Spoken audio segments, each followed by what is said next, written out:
ذکرکم آباءکم او اشد ذکرا، وہاں بھی فرمایا اللہ سے استغفار کرو۔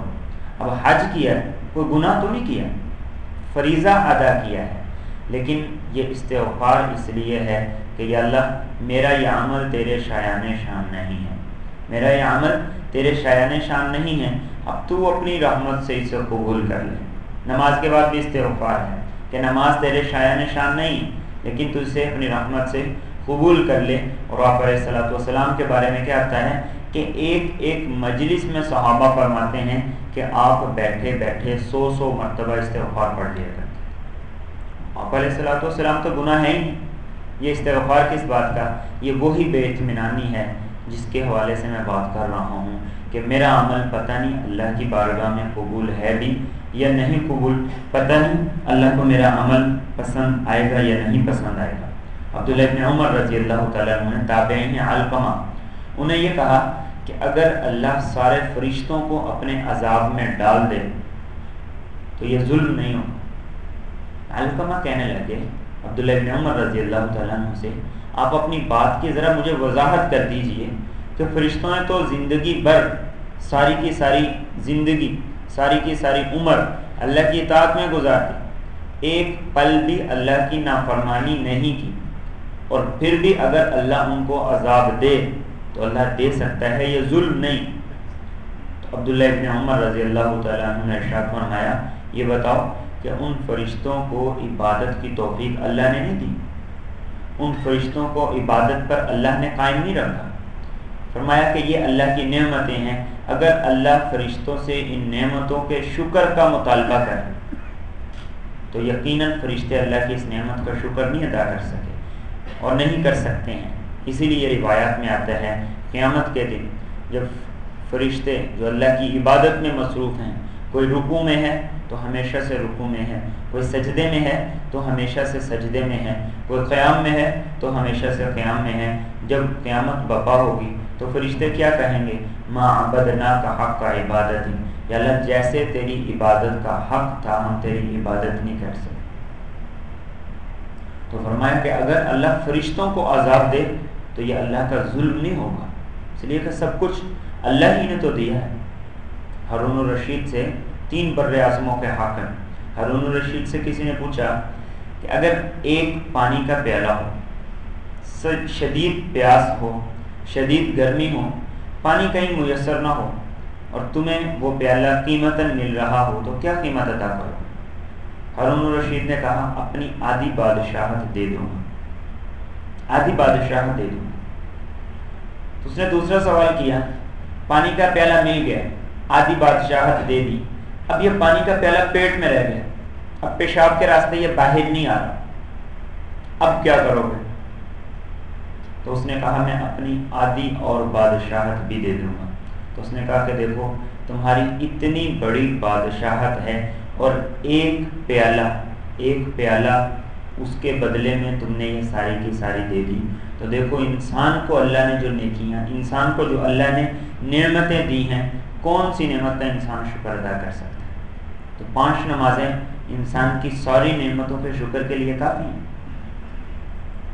4 رکعت نماز تہجد انسان کی ساری نعمتوں کے شکر کے لیے کافی۔ ہر سانس پر انسان کو 2 شکر لازم ہے، سانس اندر گیا یہ ایک شکر ہے، سانس باہر آیا اس پہ ایک شکر ہے، ایک سانس ہے، یہ ایک سانس ہے، اندر والا اندر رہ جائے تو انسان مرنے کے قریب، باہر والا اندر نہ جائے تو انسان مرنے کے قریب، ہر سانس پر انسان پر 2 شکر ہے۔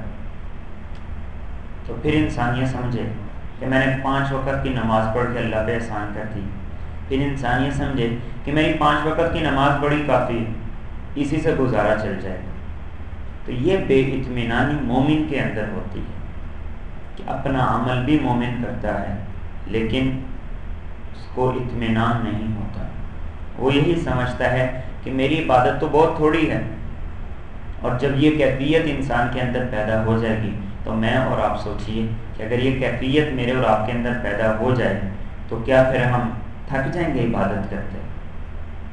پھر عبادت کرتے ہوئے نہیں ہم تھکیں، پھر ہم یہ سوچیں گے کہ ہمیں کوئی گفتگو اپنی ذاتی معاملات میں کوئی گفتگو بھی کرنی چاہیے یا نہیں کرنی چاہیے، پھر ساری کی ساری توجہ عبادت کی طرف لگ جائے. یہی سوال موسیٰ علیہ السلام نے اللہ رب العزت سے کیا, باری تعالیٰ یہ کیسے ممکن ہے کہ آدمی آپ کی نعمتوں کا شکر ادا کرے اپنی عبادت سے, اپنے اعمال سے, اس لیے کہ آپ نے انسان کو وجود دیا, یہ آپ کی نعمت ہے. پھر آپ نے انسان میں روح ڈالی, یہ آپ کی نعمت ہے. پھر انسان کے اندر آپ نے جنتی مزاج ڈالا, یہ آپ کی نعمت ہے. آپ نے انسان کو فرشتوں سے سجدہ کروایا, یہ آپ کی نعمت ہے. تو کیسے یہ ممکن ہے کہ اللہ آپ کا شکر ادا کر دیا جائے؟ تو اللہ رب العزت نے ارشاد فرمایا کہ موسیٰ, جس نے یہ سمجھ لیا کہ میری عبادتیں, میرے اعمال اللہ کے نعمتوں کے مقابلے میں حقیر ہیں, میرا شکر اللہ کی نعمتوں کے مقابلے میں بہت تھوڑا ہے, تو سمجھو کہ اس نے میرا شکر ادا کر دیا. مومن کی یہی کیفیت ہوتی ہے کہ مومن جو بھی عمل کرتا ہے اس کے بعد اسے بے اطمینانی رہتی ہے کہ پتہ نہیں میرا یہ عمل اللہ کے ہاں قبول ہے یا نہیں قبول. تو اس لیے عمل کرنا بھی ہے اور کر کے بھی ڈرنا ہے. ایک تو ڈرتے ہوئے کرنا ہے کہ اللہ کی بارگاہ میں دینا ہے, پتہ نہیں اس کے شایان شان ہے یا نہیں. دوسرا عمل کر کے بھی اللہ سے ڈرنا ہے.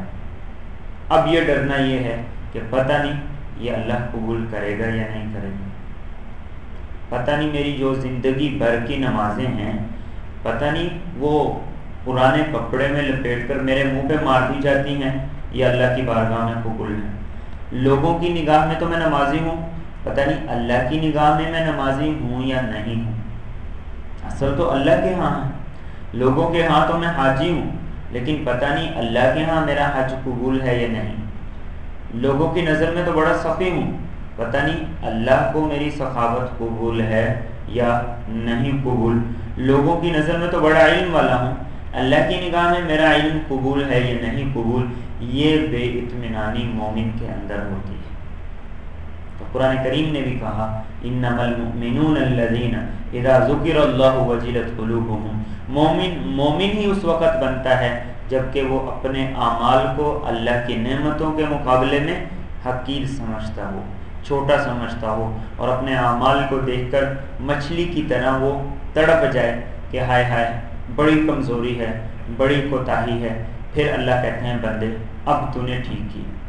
ایک روایت میں آپ صلی اللہ علیہ وسلم نے ارشاد فرمایا, بندہ جب کوئی بھی نیک کام کرتا ہے اور بندہ اس وقت یہ کہتا ہے کہ یا اللہ یہ نیک کام میں نے تیری توفیق سے کیا, تیری توفیق سے میں گھر سے نکلا, تیری توفیق سے میں نے وضو کیا, تیری توفیق سے میں نے نماز پڑھی, تیری توفیق سے میں نے نماز کے بعد دعا کی. تو اللہ فرماتے ہیں نہیں میرے بندے, تو گھر سے نکلا, تو نے بستر چھوڑا, تو نے مسجد کی طرف اپنے قدم اٹھائے, تو نے خود وضو کیا, تو نے کھڑے ہو کر میرے عبادت کی. تو اللہ یوں فرماتا ہے. اور آپ نے ارشاد فرمایا جب بندہ یہ کہے کہ میں گھر سے نکلا, میں نے نماز پڑھی, میں نے وضو کیا, میں نے یوں کیا, تو اللہ فرماتے ہیں تو نے کیا کیا, تو نے کیا کیا؟ گھر سے نکلنے کی توفیق تجھے کس نے دی؟ تیرے پاؤں جو چلے ہیں ان میں طاقت کس نے ڈالی ہے؟ تیرے ہاتھوں کی پکڑ کس نے رکھی ہے؟ تو نے تو کچھ بھی نہیں کیا, سب کچھ میرا دیا ہوا ہے. یہی مومن اور منافق کا فرق ہے. مومن کبھی مطمئن نہیں ہوتا اور منافق کبھی بے اطمینان نہیں ہوتا. جو مطمئن ہو گیا وہ تو منافق ہو گیا. مومن تو ہمیشہ ڈرتا رہتا ہے اللہ سے, اور مومن کا ڈر دونوں طرح کا ہوتا ہے. اللہ کی پکڑ کا ڈر بھی مومن کے اندر ہوتا ہے, اور اپنے اعمال میں کوتاہی کا ڈر بھی مومن کو ہوتا ہے. تو آپ صلی اللہ علیہ وسلم نے ارشاد فرمایا میں نے اپنے ایک امتی کو دیکھا جو جہنم کے کنارے پر پہنچ گیا, ان قریب تھا کہ وہ اس میں گر جائے, لیکن اپنے اعمال کی جو بے اطمینانی ہے وہ اس کے کام آ گئی اور اللہ نے اسے جہنم میں گرنے سے بچا لیا. تو میں اور آپ بھی اپنے اعمال کے بارے میں مطمئن ہونے کے بجائے تھوڑا سا مضطرب ہو جائیں, تھوڑا سا پریشان ہو جائیں کہ ہمارے یہ اعمال اللہ کی بارگاہ میں پتہ نہیں قبول ہیں یا نہیں قبول. ہر عمل کے بعد اگر یہ کیفیت یہ جملہ اگر ہم زبان سے بھی ایک دفعہ اپنے طور پر کہنا شروع کر دیں تو اللہ یہ کیفیت میرے اور آپ کے اندر پیدا کر دے گا. اللہ رب العزت مجھے اور آپ کو صحیح فہم عطا فرمائے. اللهم يا سامع الصوت ويا سابق الفوت ويا كاسي العظام الأحمام بعد الموت صل على نبينا وحبيبنا وشفيعنا أفضل صلوات بعدد معلوماتك. اللهم لا نحصي ثناء عليك أنت كما أثنيت على نفسك. اللهم إنا نعوذ برضاك من سخطك وبمعافاتك من عقوبتك وبك منك لا نحصي ثناء عليك أنت كما أثنيت على نفسك. صلی اللہ علیہ النبی الکریم وعلی آلہ وصحبہ اجمعین برحمتک یا ارحم. Facebook. I know you would love to connect with Islam to focus. Link is given for your ease. Get connected. Jazakallah.